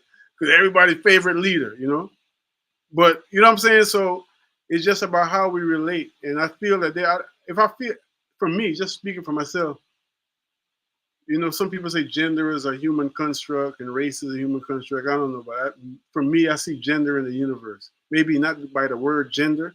If I feel like if we was just all, we wouldn't be created in a certain kind of way, We do have natural tendencies and natural strengths and everything, That's just something. So with that being said, as we evaluate our orientation with each other, it seems that at least some credence, some study, some continual reevaluation would be wonderful, would be very useful in terms of what is my nature at the core, Not even from the space of gender, but just what is my nature, you know what I mean? Who am I? And so basically, what do I bring to the table? I know you got a hard stop, sister, and we begin ready to get into the juicy juice. I know. Invite me again. Yes, anytime I see your name come up, I'm going to answer anytime. It was a pleasure being on this conversation, and it's the beginning of many more. Absolutely. We're just scratching the surface, and I appreciate love you Absolutely. being willing to come on here with your knucklehead brother and Yes, talk the real talk. absolutely. Love you Any, all. any closing words I would just towards say, our subject? yeah, I would just say, love is accountability, right? And so if you don't feel comfortable to say something, if there's disrespect that is public or however disrespect is given out, the accountability should be the same way. So if you see some Sure. things that are happening and you know that sisters are on the receiving end of that, Mhm. you just never know who is reading that post that needs to see a Baba Kofi respond to it. When we look at those threads and those comments, and we don't see nobody saying anything, right? Um, so I would just say there's something that you can do. Have those conversations. Let's continue. Love is accountability. Community is accountability. Sure. Well received. Thank you, our sister All right. Philomena Thank you Rella. all. Have a good one. Yes, sir. All right, peace. Take care, sis. Mama Tandy, there ain't ever enough time in the day for us to just build and talk about what we're building with. I want to get into the book that you wrote, the previous one. And, I'm looking for my notes. What we stood for, Co-wrote. co-wrote, yeah, what we stood for instead of nobody knows. You say it used to be called Nobody Knows My Well, Name? that was my initial title. Everybody hated it, Mhm. and they decided on what we stood for. Okay, okay. So just take us from the beginning, in terms of what this book is all about. First of all, what it's about and what you maybe before that, why, or subsequent, or what's the word, concurrent to what it's about. Also, what gave you the impetus to join in the So, what process? we stood for: the story of a revolutionary black woman, co-written by myself and Deborah Jones. Deborah Jones was how old was Deborah? Deborah was 18 years old, growing up in South LA, and during the time of the height of the Black Power movement in the country and in Southern California. She went to Fremont High School. She grew up with, around, and knew members of the Black Panther Party for self defense. But she had an attraction to things that were African or African centered. The word we used to use was Afrocentric. Mm-hmm. And based on that, she made a decision to cast her lot with the US organization, co founded by Maulana Karenga. She joined their dance troupe, the Taifa dance troupe, Taifa meaning nation in Swahili. And she was a part of that dance troupe for about a year before it disbanded. They would travel all over the country, come back to Los Angeles, and now she's seeing the day to day happenings of the US organization during a time when, again, the Black Power movement is heightened, but also the war against the Black Power movement is heightened. Bunchy Carter and John Huggins, leaders of the Southern California chapter of the Black Panther Party, have been murdered in January of 1969. The next year, and during this time period, Maulana Karenga is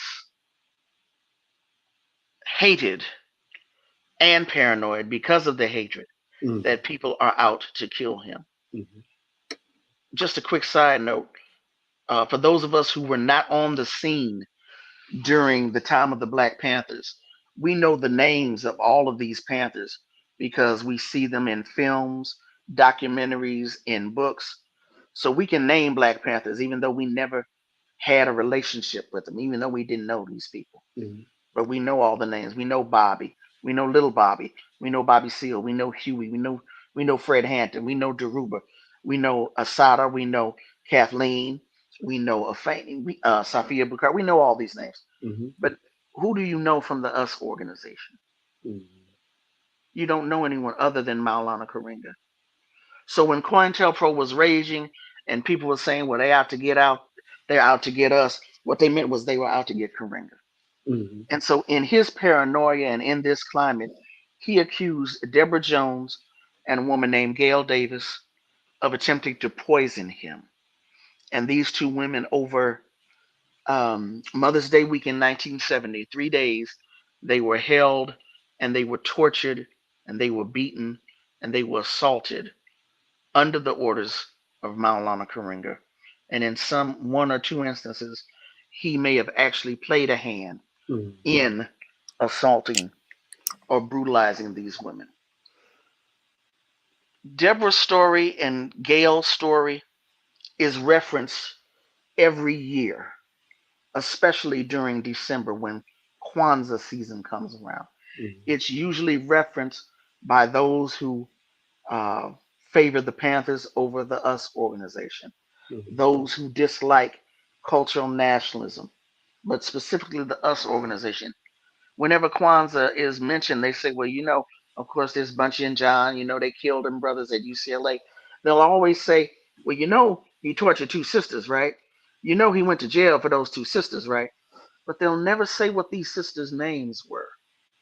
And if it hadn't been for Scott Brown's book, Fighting for Us, published, I believe, in 2003, I would not have known what their names were. These women's names are never referenced. They're always just brought up as like a hammer to hit at Kwanzaa, to hit at Karenga, to hit at the US organization. I can see now that nobody knows my name, where that came from. Okay. That's why I originally thought it should be that title, but it got voted down. And I'm not salty. I'm not salty. Yeah, it is what it is. I'm not salty about that, but no, but seriously. So Deborah has decided to tell her story, not only of what happened that weekend, but her upbringing in Los Angeles and her life after that horrendous event. It's important that all of us have a story. Absolutely. All of us have a story. And it's important that we tell our stories. And that's why I wanted to be involved in this. Because again, these are real people and this happened to them. Mm-hmm. And as opposed to them being objects used to get at someone else, they are subjects in their own right. Mm-hmm. And that's why I was involved in helping Deborah to tell her story. On the phone line with us, and those of y'all joining us on StreamYard and Instagram, thank you for sharing the link. StreamYard and Facebook and Instagram, thank you for sharing the link. We're speaking with our big sister, Mama Tandi Sizwe Chimaringa, author, journalist, all-around soul sister, cultural worker, and the host of Root Work, which I've seen a few.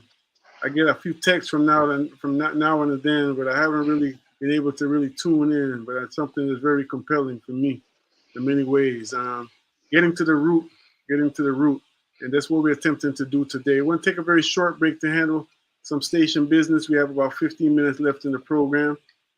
And when we come forward, Mama, what I want to do is ask you to, even using that, because we would love to have a time when we have Mama Deborah Jones on the program with you. I know we've been talking about that for a while, and go deeper into your book. Also to use that story as an occasion, as a launching pad for some more analysis, some more general analysis in these few minutes of our liberation movements. Going back to even this whole thing, there's a reason why Mama Amanata had to make that speech. Revolution without men ain't happen, or without women ain't happen. Mm-hmm. For those of y'all who know Mama Amanata, she was bringing the fire too. She was, as she should, But there's a reason she for that. can. Serious thing, you know what I mean? So let's take a real short break real quick, and we'll be right forward with Tandi Sizwe Chimaringa. Stay tuned to yourself. Your hand, I've seen you before, oh, many a time. Why you're like that cloud, the road right next to mine. Now you make the sun rise in my sky. You rock my cradle, honey, you make me fly. You keep me company. Now you make the sun rise in my sky. You rock my cradle, honey. You keep me company.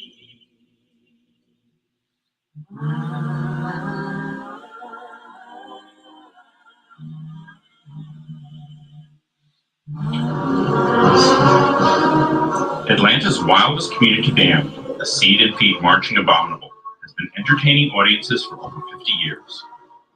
The band operates a 501c3 nonprofit endowment fund that supports underfunded music education programs throughout Atlanta. The endowment provides microgrants to schools and other community groups, especially those that teach the art of marching band music. To learn more about the endowment's work, including recent grant recipients, the website is seedandfeedendowment.org. Okay, where are they going to be coming? This has been a public service announcement from your listener sponsored and support community radio Oh, are station. you going back on my WRFG I'm on aux 1 though. and WRFG. You need an aux 2 thing? Live. Okay. WRFG Atlanta 89.3 on the FM dial. You tune into the Ancestral Rock on your station for progressive information and handpicked quality music. Again, I want to send our love to Mama Afia Matsimoyo. Much love, Mama, and we're looking forward to having you on this program soon to continue the conversation. Healing Oppression's Wound. Warrior Healer Builder is a very powerful tool. You say a tool, a paradigm, a whole language, that I know that we could probably find some benefit from. On the phone line with us is Tandy Sizwe Chimaringa, joining us from West Lagos, Los Angeles, California. And we've been speaking in the past few minutes about her book, What We Stood For, co-written by Mama Deborah Jones. And this is a book that she's been sharing with us, if you just joined in, telling the story of a warrior woman who joined an organization in search of African identity, to connect and all of these things with African people during a time of really powerful revolutionary activity in the 60s, and was tortured by, under the orders of Maulana Karenga. So I love how you mentioned, Mama Tandy, that every Kwanzaa time, every December, this becomes a little thing. And it's almost like no one really cares, not even no one, but many people, as you were talking about having politically mature conversation, just mature in general, it doesn't seem like many people actually cared to actually find out who are these women. They just want to use that as something to get at somebody else, instead of and it's kind of dehumanizing them in a sense, not even kind of, because you can do the research to find out who this person was. Even the fact that Kwanzaa really gets, Dr. Karenga gets the credit for Kwanzaa.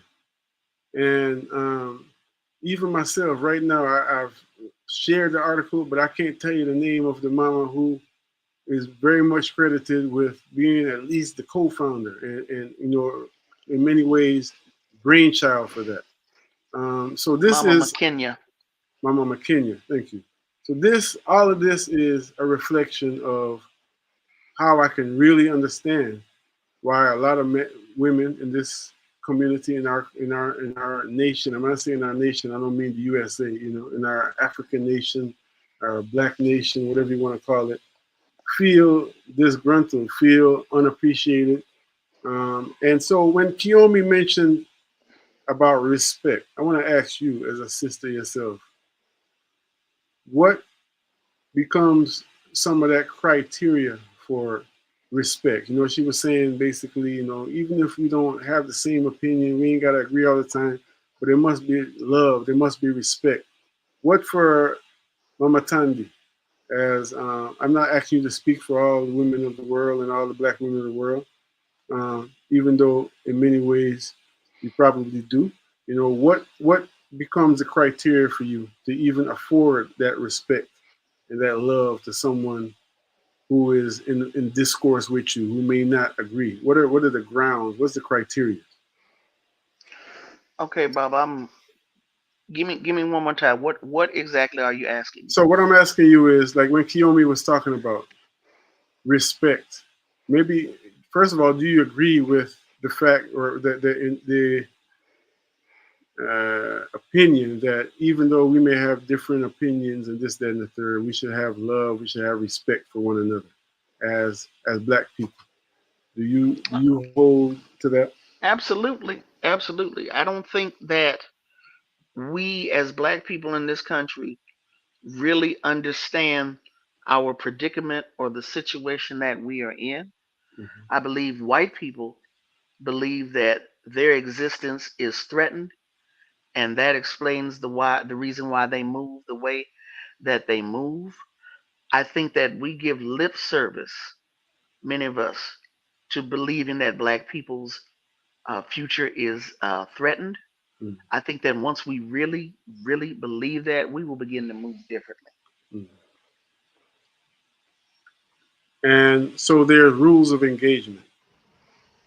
Now, we're bringing this full circle in terms of a very highly charged political climate. And in many ways, in my mind, you just really answered the question. I'm still going to ask it in a different way. You know, what would you propose as some basic rules of engagement as we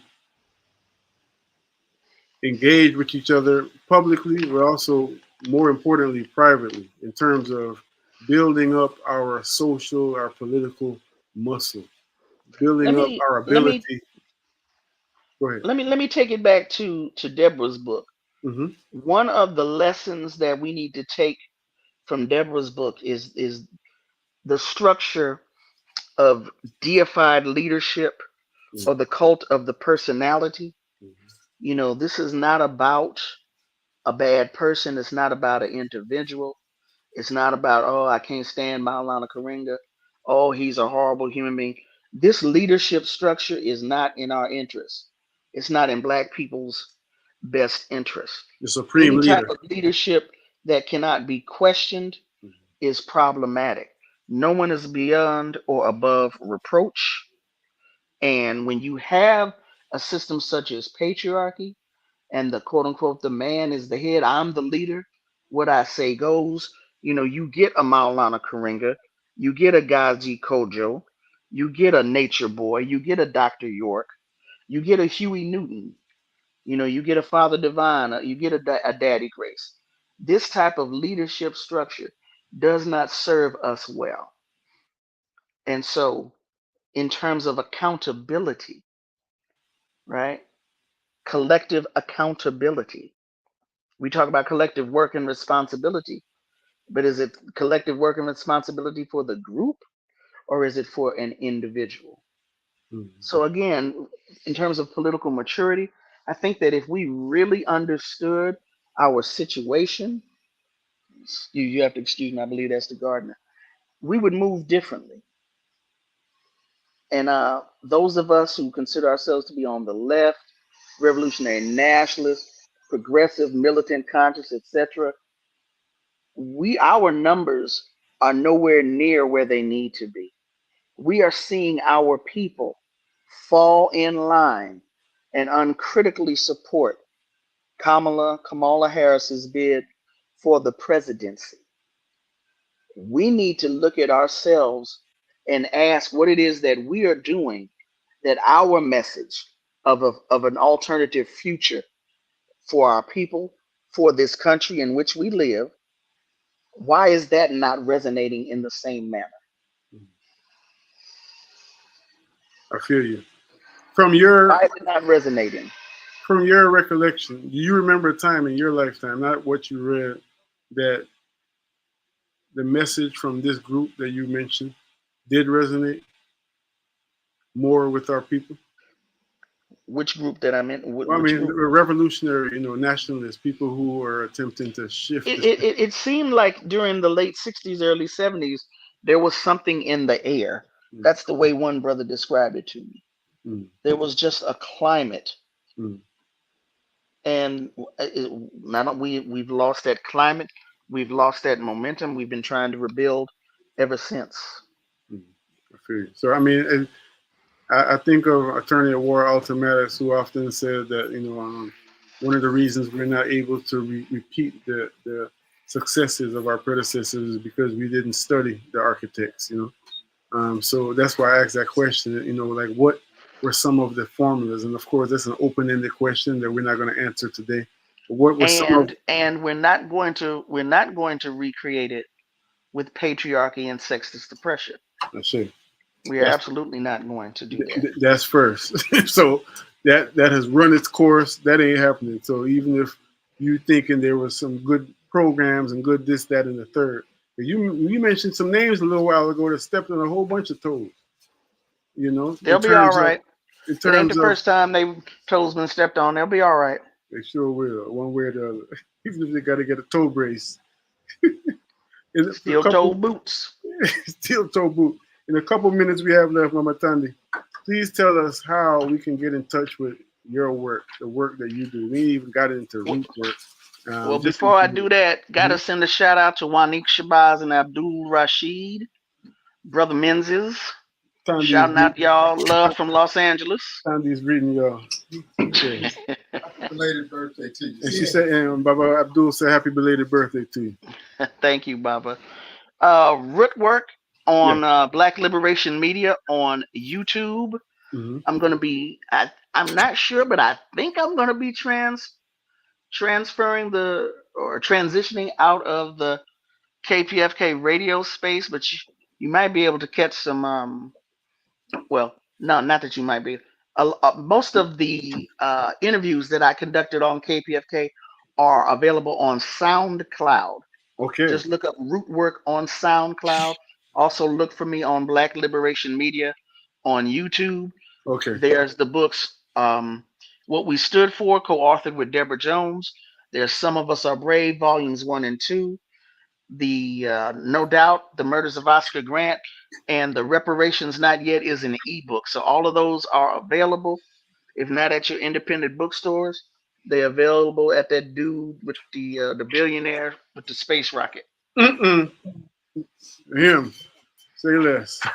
Mama Tandy, we love you. I remember I'm sitting here thinking about a time you and I shared in the studio at WRFG.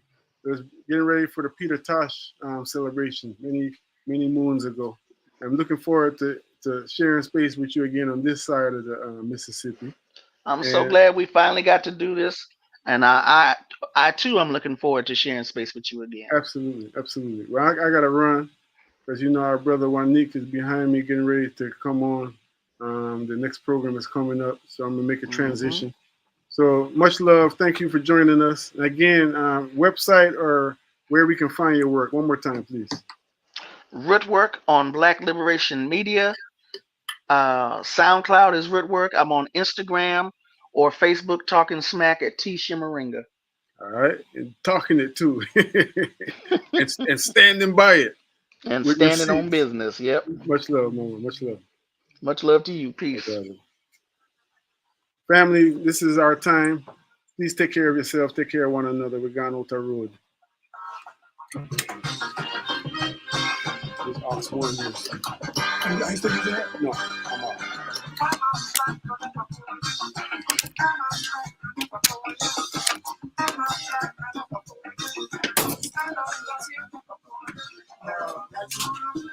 Yeah.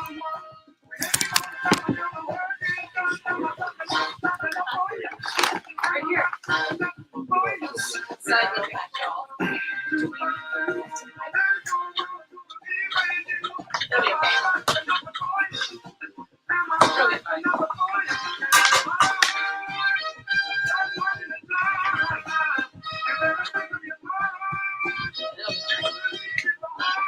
Just like as close as you can get.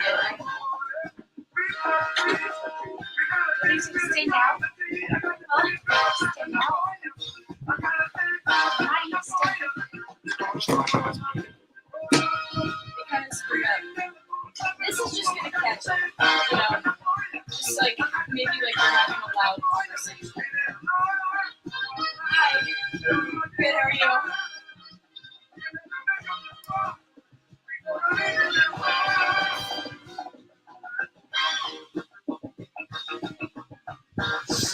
Okay. Can I put these headphones in? For those who have been traditionally denied open access to the broadcast media through the involvement of a broad base of community elements.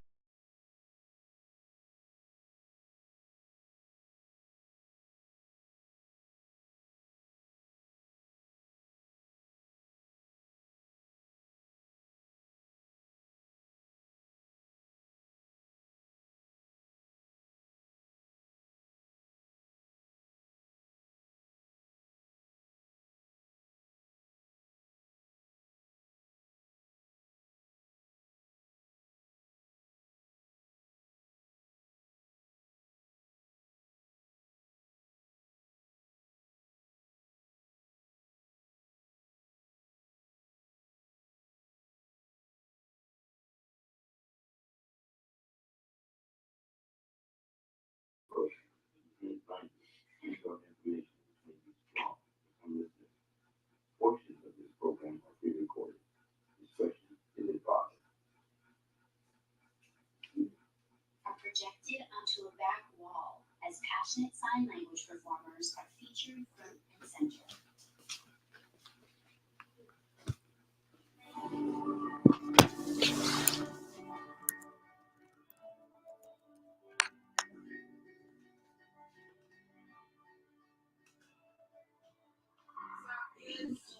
Just like invite you guys to introduce yourselves. Just like what to say.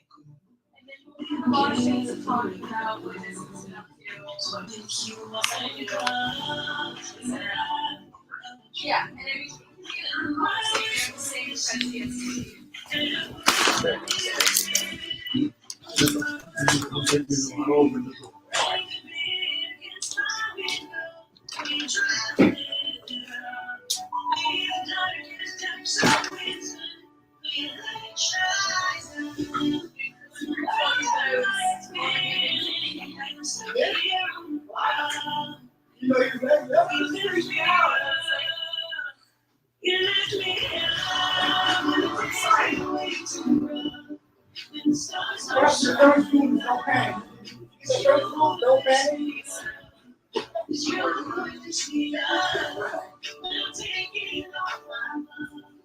I'd like to follow up more with Habib starting Tuesday.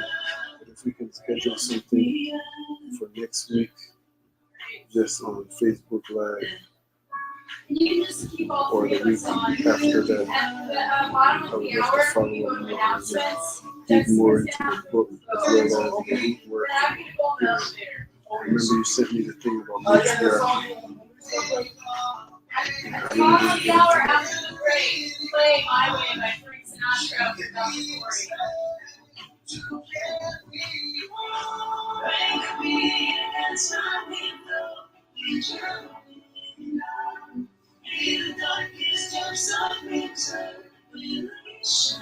In spiritual means.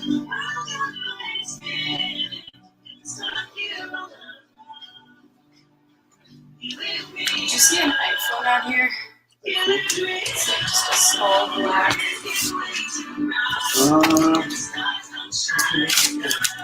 I guess I don't know where I put things. It's okay. I'll find it.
tap into.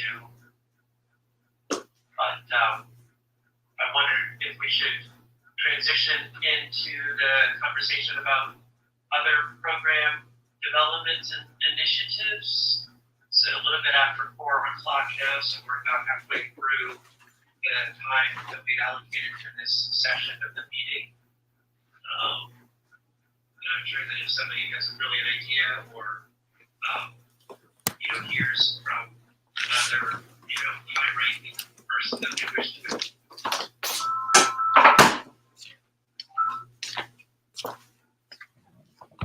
contact ideas, but Forget the Susan, she'll pass the phone. yeah, excellent. If you confirm someone, as you just did, Mark, please send me an email with their Mornings would be best for me before I get moving too. So we're on the same page. Great. Guyana is same time to create a spreadsheet. as Atlanta right now, so I'll reach out in a few days. That's great. I just sent you her for position as well. Great. Awesome. Thank you, Mark. So I think Ariel, over to you to talk about other program initiatives. So I want to start by saying it's always on my agenda to really